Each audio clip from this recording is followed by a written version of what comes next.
A couple reasons that kids don't jump into action. Why did you do that? Because I swallowed?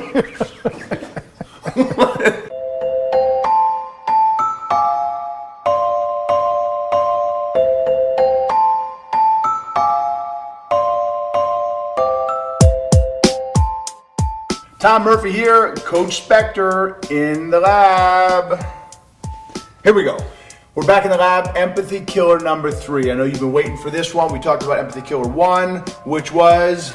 Lack of personal connection due to technology. Right. Empathy killer number 2. Fear and anxiety, being fearful of not being approved or accepted by the pack. That's right. And empathy killer number 3, which we're here to talk to you about today, super important, is the lack of vulnerability. Yep. We have a society of kids who have been trained through all kinds of positive things, messages on Facebook and other things. Everybody's supposed to look good, right? Everybody's not supposed to look ridiculous or silly. Right. But kids have a real problem with fear and anxiety, which leads to lack of vulnerability. Right. And one thing that you're an expert in, Coach, in the lab, in your locker room, is creating those situations of uncomfortability. Right, I think you have to be comfortable looking a little silly, feeling silly.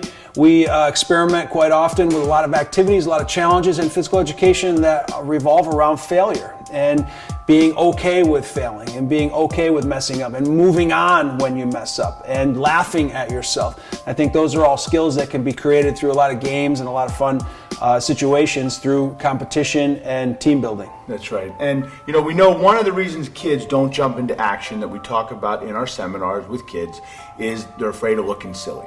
You got to go help that kid that smells, that kid that looks funny, that kid whose father's in prison.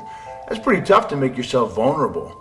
But if you teach them, Coach, how to do it in the lab, we got a society of kids that can crush empathy by working on their vulnerability. Boom.